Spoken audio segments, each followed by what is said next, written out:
insan. Manusia percaya beriman tak dengan hadis ni? Nak melahirkan budak insan macam mana? Kan? Oh, nak melahirkan insan kena berlari 100 meter, naik basikal 10 km. Kan? Hadis Nabi sebut nak lahirkan budak insan sembahyang subuh. Kan? Nak budak insan sembahyang subuh. Kan? Siapa kata? Nabi kata. Nampak tak?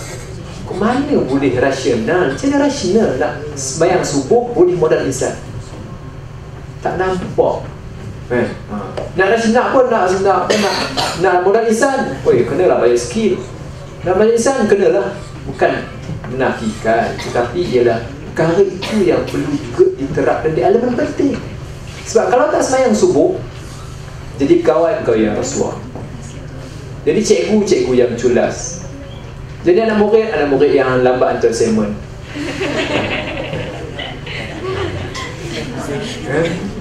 Suruh buat masuk Facebook, tak buat. Password pun hilang. Aduh, macam mana modal insan ni? Ini semua kesan teknologi yang berlaku pada hari ini. Jadi sebab itulah kita lihat Islam, ini kesan teknologi. Bila manusia memberi berlaku, menyebabkan benda tu berlakulah kehidupan. So itulah yang yang 4 kesan yang perkembangan teknologi terhadap pemikiran manusia. Yang terakhir ialah manusia tadi boleh merasionalkan, tapi sebahagian daripada tuntutan agama tak dapat nak difikirkan secara rasional. Perkara inilah memerlukan kepada keimanan kepada Tuhan, untuk nak menimbulkan rasa yakin dia dan rasa perlunya kepada Allah SWT. Okey, ada apa nak tanya? Tak ada masa lagi semacam ni. Ada apa nak tanya? Nampak faham? Kita sambung lagi. Okey, ada apa nak tanya? Tadi saya bicarakan tentang kesan teknologi kepada manusia. Kesan teknologi kepada manusia. Seterusnya ialah saya nak bincang sikit tentang kesan teknologi maklumat kepada minda. Kesan teknologi maklumat terhadap minda. Macam mana? Revolusi teknologi maklumat mempengaruhi minda. Betul ke tidak? Sejauh mana ada terkesan dengan teknologi maklumat? Sebelum tu, apa itu teknologi maklumat? Apa teknologi maklumat? Apa itu teknologi maklumat? Teknologi maklumat apa dia? Aturan yang digabungkan. Sesuatu yang memudahkan. Okay. Teknologi maklumat ialah keupayaan kemampuan untuk menyimpan, memindahkan, mendapatkan balik, kan? Maklumat tu mudah untuk nak diuruskan, to share, to store, to control, to retrieve, to apa lagi? Transmit, to save, to transmit. Kan? Itu semua adalah orang panggil dengan teknologi maklumat. Okay? Jadi teknologi maklumat ini dia mempengaruhi minda manusia. Macam mana dia mempengaruhi minda manusia? Ini soalannya ialah buktinya, kalau anda lihat penjajahan telah berlaku ke tanah Melayu sejak bila? 1511. Daripada 1511, bilakah kes murtad yang pertama berlaku kat Malaysia?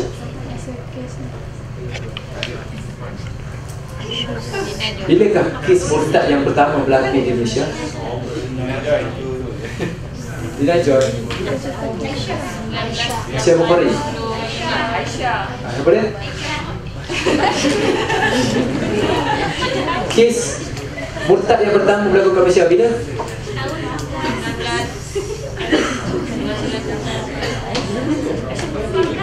Tak ingat? 1940. Bila seorang anak Melayu, ada seorang orang putih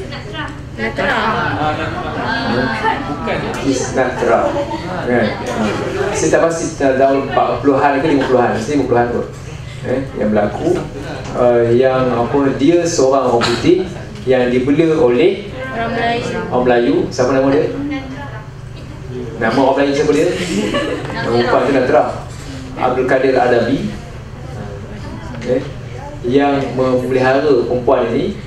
Akhirnya bila dia kembali balik kepada keluarga asal dan dia kembali murtad, menimbulkan satu kekecohan yang agak berlaku di tanah Melayu. Kalau boleh baca sejarah dia kan, sejarah Natrah ini semua tragis, sehinggalah maknanya ramai orang Islam yang tak puas hati bila benda itu berlaku. Kita ambil lah kalau daripada tahun 1150, kalau saya tak ingat dia punya tarikh dia. Itu kes murtad yang pertama yang berlaku di Indonesia. Mungkin ada sebelum tu tapi tak heboh kan, tak kecoh. Daripada tahun 1511, 1611, 1711, 1811, 1911, berapa tahun? 400 tahun kan, 50, maknanya hampir lebih kurang 450 tahun penjajah barat telah masuk ke tanah Melayu. Adakah orang Melayu telah murtad? Tak pasti. Dan tak ada heboh pun, tak ada bunyi pun orang Melayu yang murtad. Kalau ada pun mungkin kes terpencil, dan kalau ada pun tak dihebahkan dan mungkin tak ada media pada ketika itu. Kes yang pertama didengari secara meluas di Malaysia pada tahun 19 pada kes kes Natrah. Lina Joy apa semua tu tahun 90-an, 98, Malaysia Bukhari 98. Kan? Kes yang pertama didengari kecoh kat Malaysia pada tahun kes Natrah. Soalan saya ialah, kenapakah Barat banyak telah pendatang lama ke tanah air kita, tapi sukar ataupun tidak mengubah, tidak menyebabkan orang Islam murtad. Berbanding dengan apabila zaman datangnya teknologi, hidup semakin moden, dan kita mendengar ramai orang-orang Islam yang murtad, sehingga ada wujudnya Facebook murtad kat Malaysia. 450 tahun. Kenapa orang Barat tak boleh nak ni? Sebab penguasaan politik belum berjaya lagi untuk mengubah minda orang Melayu, orang yang dijajah, minda manusia. Tapi apabila kita dijajah dengan teknologi, ramai je yang telah hilang dia punya pegangan agamanya. Kenapa? Inilah kesan dipanggil dengan kesan teknologi maklumat pada hari ini. Okay. Sebab itulah kita kata sebelum ini kan, sebelum datangnya kapal laut, jentera wap, kapal korek, kereta api dan sebagainya kan, manusia tak teruja dengan barat. Tapi bila datangnya alat-alat ini, kapal korek kan, apa nama ni, sebab apa kapal korek kan? Pada masa itu orang Melayu mendulang, dapatkan biji timah guna mendulang kan. Datang kapal korek, dengan satu kapal korek dapat sama dengan tenaga berapa ribu orang. Banyak tenaga yang equal dengan apa nama, dengan satu kapal korek itu dengan beribu-ribu tenaga manusia. Hebat orang putih. Salute kan. Sebab itulah bila pakai baju orang putih rasa macam hebat.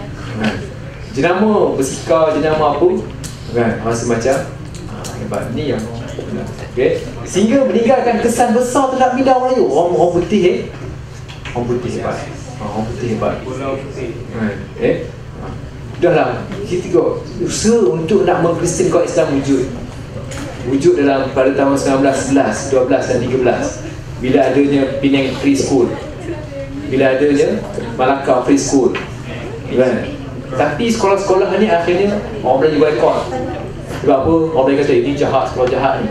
Sekolah nak mengkristiankan orang Islam, orang Melayu tak ikut, tutup sekolah ni.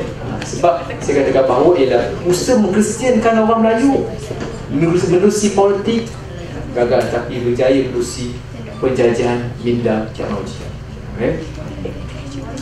Justru apa? Kenapa boleh berlaku? Dia berjaya memukau minda. Sebab teknologi yang ada pada hari ini semuanya dipandu oleh alat dan berasaskan teknologi maklumat. Nak masuk LCD ni pun ada maklumat digital yang boleh mengeluarkan dia punya bahasa, dia bahasa digital kan. LCD ni bahasa digital kan. Okay. Kita punya bahasa digital kan, dengan remote digital, macam mana dia boleh sampai digital. Semua berasaskan kepada teknologi maklumat. Okay. Dan memukau bangsawan Melayu betapa hebatnya orang putih. Inggeris ni hebat. Okay.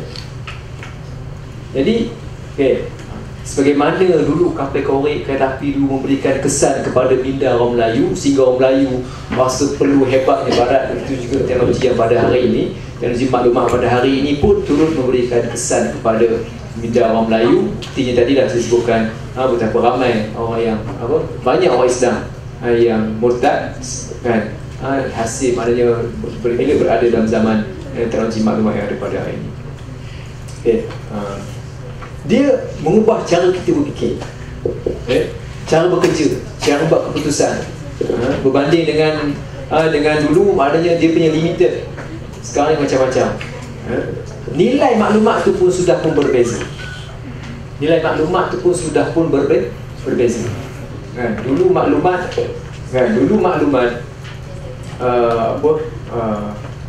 dulu maklumat orang tak anggap penting sebab orang maklumat bukan boleh jadi kaya.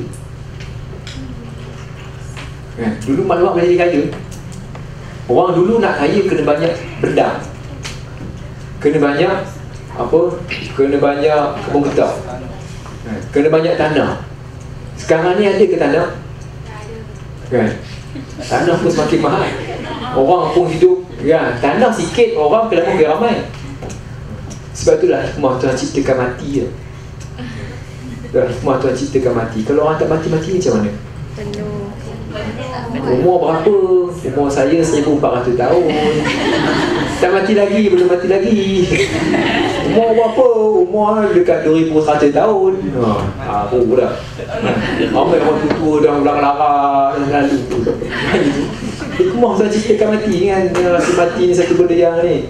Hikmah Tuhan ciptakan mati kepada manusia. Kalau tak mati-mati susah hidup manusia. Kan orang semakin ramai, kan orang tua semakin ramai, kena buka rumah orang tua lagi ramai kot. Sekarang ni pada abad ke-20, 21 ni, manusia maklumat menjadi barang dagangan.